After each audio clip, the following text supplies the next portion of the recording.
Les élus de Vienne Conglomération sont intervenus dans ce projet, d'abord parce que nous avons un plan de développement des énergies renouvelables, ensuite parce que nous souhaitons soutenir nos agriculteurs sur le territoire et qu'il y avait un besoin de travailler ensemble avec l'ensemble des partenaires pour coordonner, accompagner dans les dossiers de demande de subvention et puis montrer aussi que c'est tout un territoire qui soutient ce projet.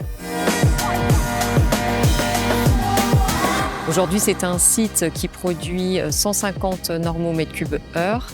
Le gaz est injecté dans le réseau de distribution GRDF et valorisé en local puisqu'il est consommé par les habitants du territoire. Cela représente environ une équivalence de 3700 foyers qui consomment du gaz aujourd'hui sur ce territoire.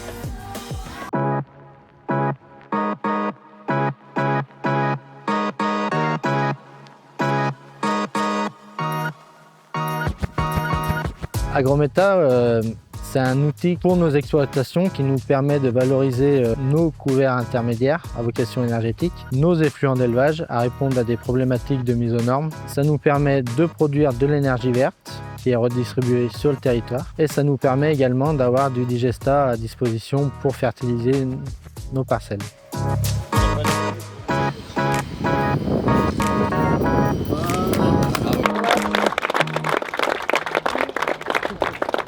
Le bénéfice, on l'attend d'abord pour les agriculteurs eux-mêmes, ceux qui ont cru dans ce projet, qui ont investi dans ce projet. Et puis après, c'est l'image d'un territoire. C'est un territoire qui est tourné vers l'avenir, vers cette nécessité de répondre aux défis climatiques, de montrer que l'ensemble des acteurs, et en particulier les agriculteurs, sont des acteurs justement de cette transition énergétique, de cette souveraineté qui est nécessaire de reconquérir, tant sur le plan alimentaire que sur le plan énergétique.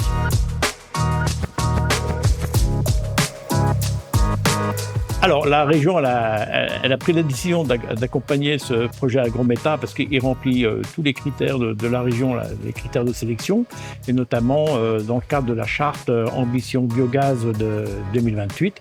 Donc, pour nous, c'est quelque chose d'important.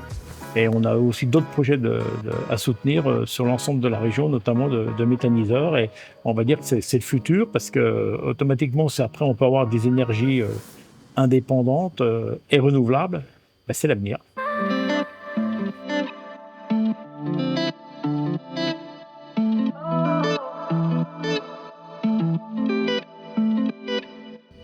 Le rôle d'Opale, c'est de concevoir des projets adaptés au territoire. Les agriculteurs présents dans ce collectif sont regroupés autour du site de méthanisation dans un rayon de 4 km. Ce sont 20 000 tonnes de déchets qui sont traités, à la fois des lisiers, des effluents d'élevage, des fumiers, des cultures intermédiaires à multiservices environnementaux et un peu de lactosérum. Donc ce sont vraiment les déchets des exploitations agricoles qui sont valorisés. Et ce sont 20 000 tonnes également de digestat, donc de matières digérées, qui constituent les engrais minéraux qui vont être épandus sur les terrains des agriculteurs, à la fois dans leurs prairies et à la fois dans les cultures qu'ils mènent en culture principale et culture intermédiaire.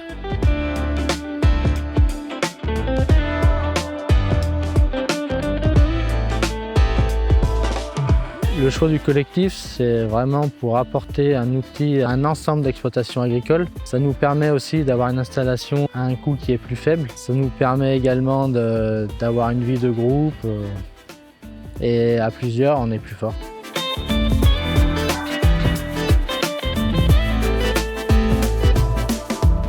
Ce sont des projets vertueux puisque au lieu de stocker des fumiers en bout de champ qui sont lessivés, ils sont digérés très rapidement par l'unité, ils sont transformés en engrais. L'engrais est utilisé sur les fermes et permet de réduire les engrais chimiques azotés. Et c'est aussi un complément de revenus pour les exploitants agricoles. Avec la vente d'énergie, ils génèrent un revenu supplémentaire, ce qui permet de garder les exploitations sur le territoire et de pérenniser l'agriculture.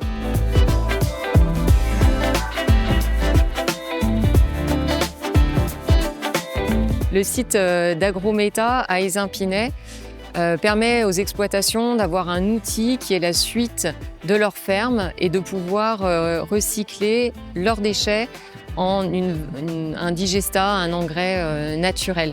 C'est donc un projet d'économie circulaire puisqu'en plus le gaz au lieu d'être importé et produit en local et consommé localement.